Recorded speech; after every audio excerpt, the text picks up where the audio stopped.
Hello बच्चों, the question says a study of diverse organisms like plants, animals और fungi show similar pattern regarding.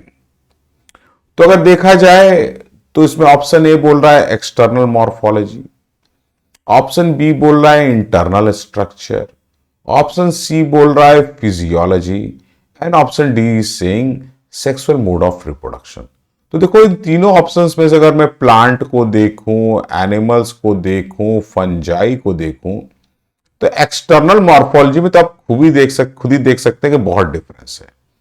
Plants की morphology leaves हैं, trunk है, branches है, ठीक है, और रूट है, इनकी मॉर्फोलॉजी बहुत डिफरेंट है, डिफरेंशिएटेड बॉडी है इनकी, ठीक है। अगर एनिमल के केस में देखें तो ये भी वेल डिफरेंशिएटेड है, ठीक है, और मॉर्फोलॉजी वाइज क्या होगा, स्ट्रक्चरली बहुत डिफरेंट है। फंजाई के केस में देखा जाए तो थैलॉइड बॉडी है, तो वहां पर क्या होगा, ऐसा डिफरेंशिएशन तो है नहीं।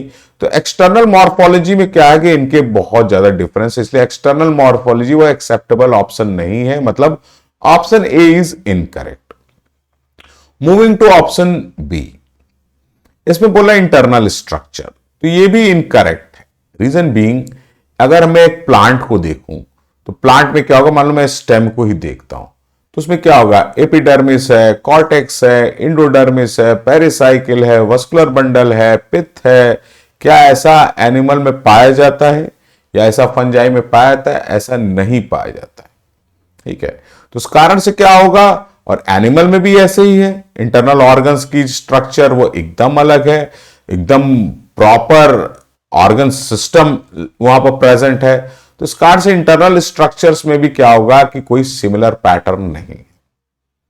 फिजियोलॉजी देखी जाए, इनकी फिजियोलॉजी में तो कोई भी सिमिलरिटी नहीं है, ठीक है। सब में क्या होता है कि जो फिजियोलॉजिकल फंक्शंस हैं वो अलग अलग तरीके के, कोई फोटोसिंथेसिस कर रहा है, ठीक है, किसी के अंदर एक प्रॉपर एक्सक्रीटरी सिस्टम है, ठीक है। तो ऐसा कुछ क्या होगा कि फिजियोलॉजी में भी सिमिलरिटी इन तीनों में नहीं है।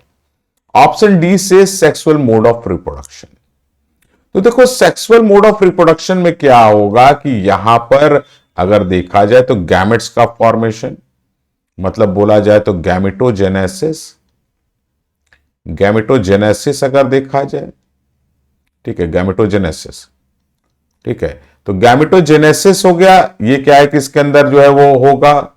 उसके बाद फर्टिलाइजेशन हो गया, फर्टिलाइजेशन हो गया, ठीक है, फर्टिलाइजेशन का प्रोसेस हो गया,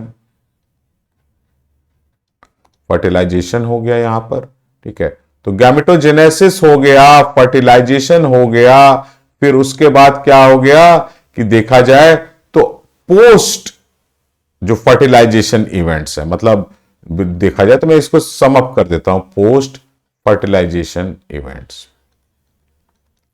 मतलब क्या होगा कि जाइगोट का formation and further development post fertilization event. मैंने इसको इसलिए सम अप कर दिया कि कहीं एम्ब्रियो बनेगा, कहीं नहीं बनेगा, तो क्या होगा, एम्ब्रियोजेनेसिस मॉर्फोजेनेसिस वर्ड को क्या होगा, कंफ्यूजन हो जाएगा। तो ब्रॉडली अगर देखा जाए तो क्या होगा कि गैमेटोजेनेसिस, गैमेट ट्रांसफर, इसका ट्रांसफर भी होगा गैमेट्स का, ठीक है, वो पार्ट हो गया, फिर फर्टिलाइजेशन हो गया, फिर पोस्ट फर्टिलाइजेशन डेवलपमेंट। तो होता क्या है कि टोटल 3 हेड्स में इसको pre fertilization, fertilization and post fertilization, इसको रादर मैं प्री फर्टिलाइजेशन कर देता हूं, that will be more appropriate. Pre fertilization ये ज्यादा अप्रोप्रिएट हो जाएगा। प्री फर्टिलाइजेशन के अंदर हम लोग गैमेटोजेनेसिस और गैमेट ट्रांसफर वो कंसीडर करके चलते हैं। तो प्री फर्टिलाइजेशन इवेंट्स हो गए, एक तो फर्टिलाइजेशन और पोस्ट फर्टिलाइजेशन, ये ऐसे 3 इवेंट्स है जो कि क्या होगा कि प्लांट, एनिमल, फंजाई सभी के केस में जो है देखने को मिलेगा। तो सेक्सुअल मोड ऑफ रिप्रोडक्शन में सिमिलरिटीज इनमें देखने को मिल सकती है। इस कारण से इस क्वेश्चन का जो सही आंसर होगा, it will be option D. Thank you very much and all the best.